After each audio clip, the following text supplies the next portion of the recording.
How's it going, everybody? Welcome back to the Frostbite Gaming channel, your source for everything Grand Archive.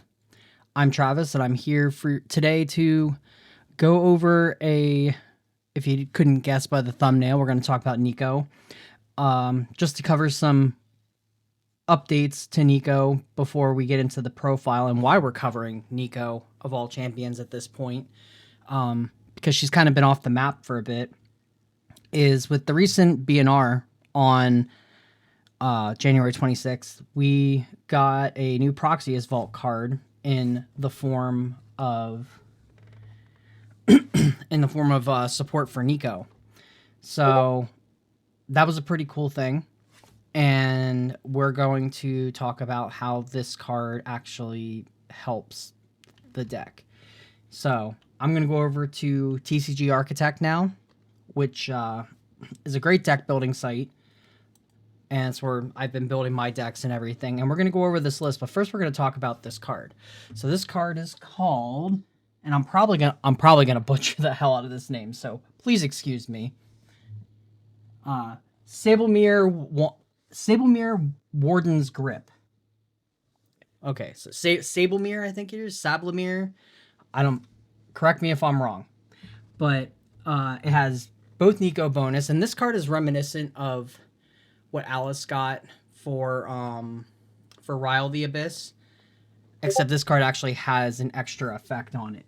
So this card says, as long as your opponent has 3 or more cards in their graveyard, you can pay 3 to activate this card from your material deck. So as long as they have 3 cards in their graveyard, you can activate this card from your material deck, which is really cool. Not to mention it's a 0-cost card. And then its other effect is you pay 3 plus X, and then you banish this card. You get to put a copy of Icebound Slam from out of play into your memory. So, yet again, it's a card that lets us play a banned card from outside the game. Keep in mind, the card does need to be in the same sleeve as your deck, just in case it gets shuffled in somehow. But it does generate that copy, and you do need to remove it from your cards back outside of the game when you go into the next game. So it'll put that into your memory. And then here's the really cool part that I think is cool. Like, Icebound Slam is great and all, but I really like the fact that you get X lash counters, which is however much you paid. So you pay 3 here, and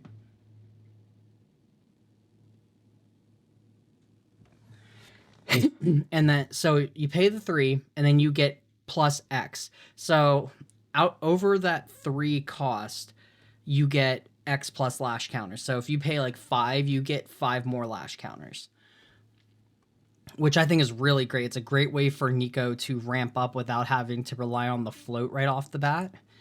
And it allows you to start using your Magebane Lash a lot quicker. And makes level 2 Nico, it makes level 2 Nico go online a lot quicker as well. So, really good card. So let's get into the deck list here real quick.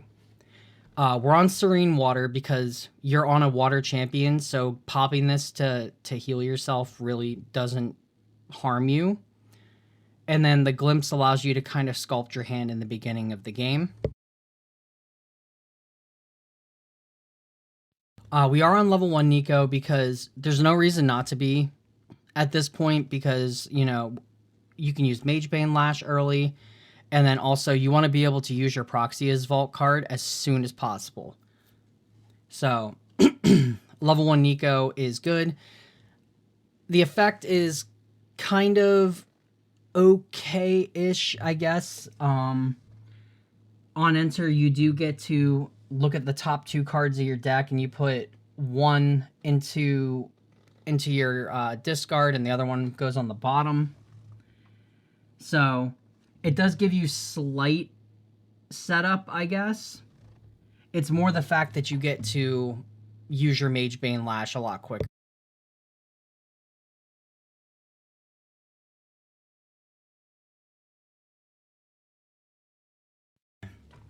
So it's It's all right. It's more you play it for the name, really. The effect is kind of whatever, but you play it for the name.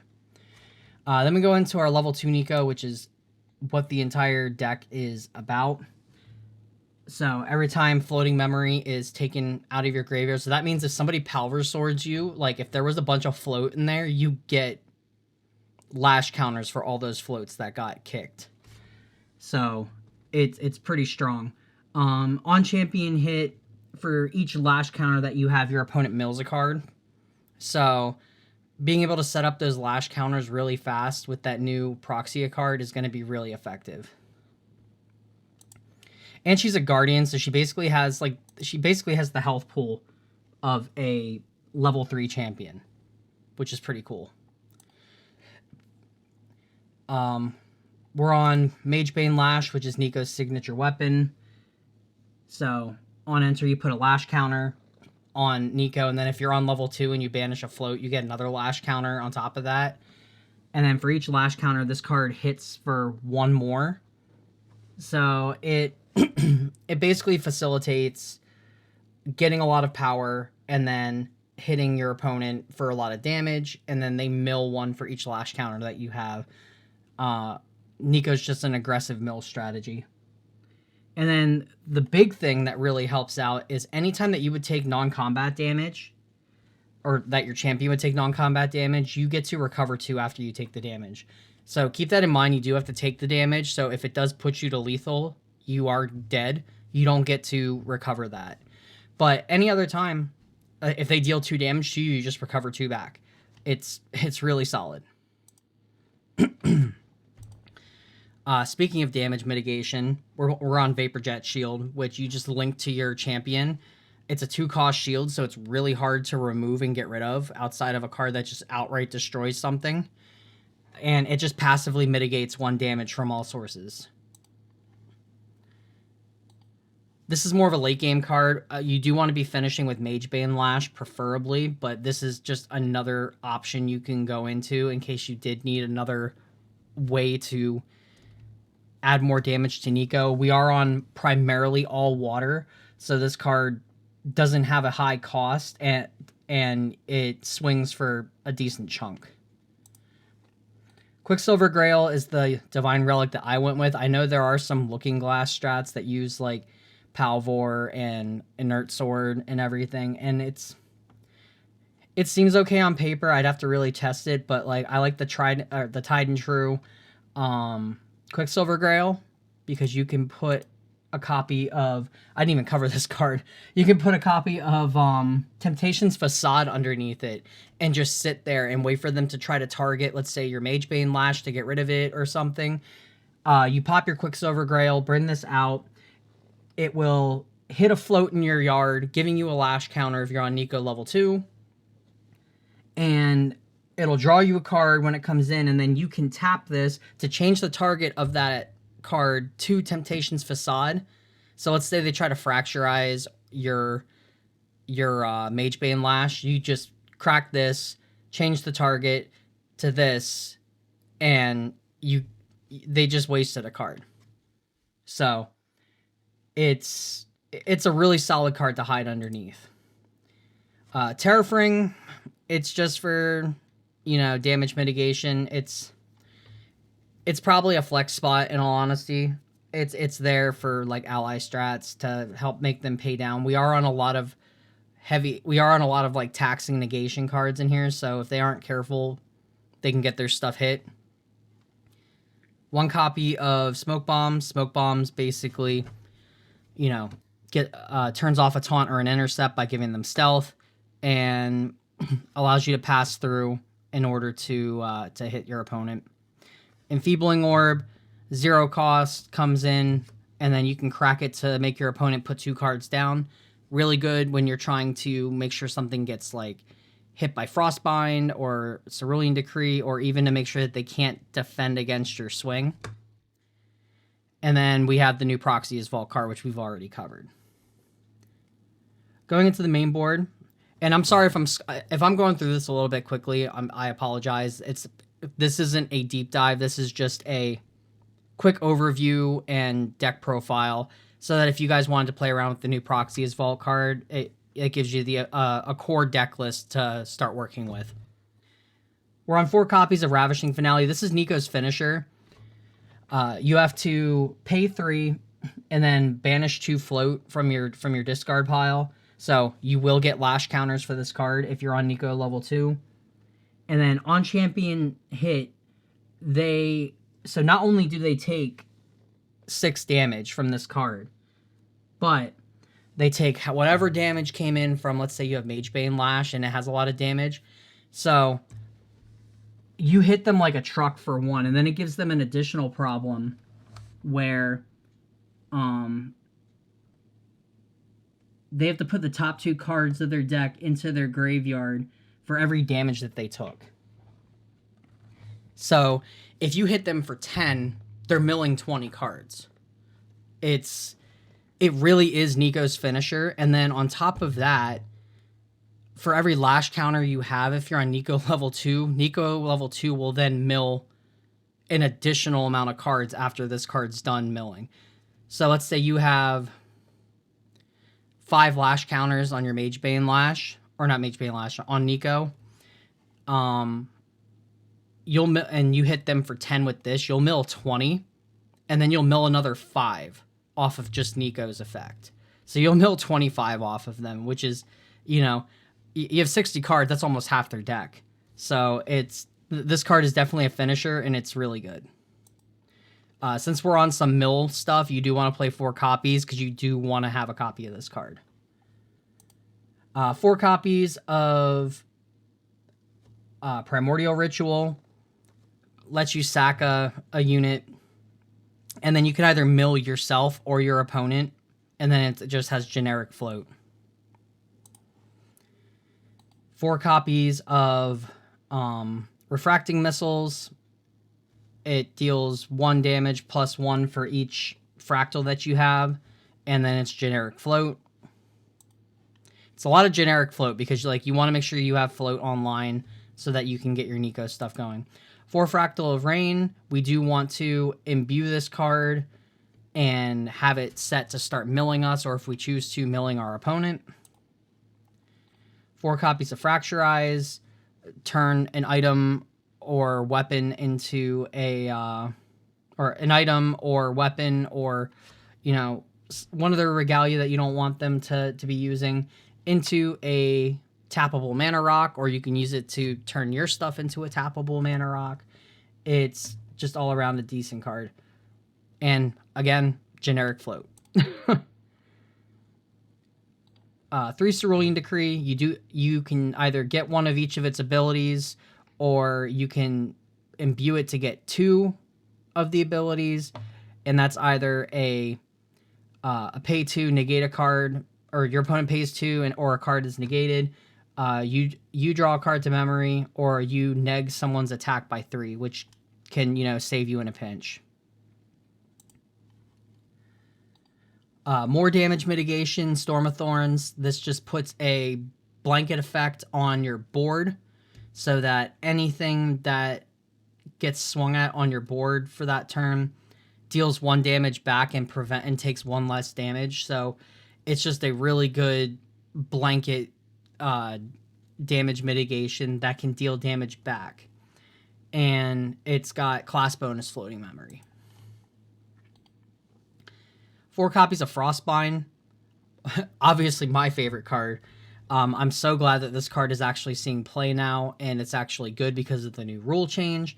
So being able to just either tax your opponent so that they have less cards to play during their turn, or outright negating their stuff and banishing it when they go too low.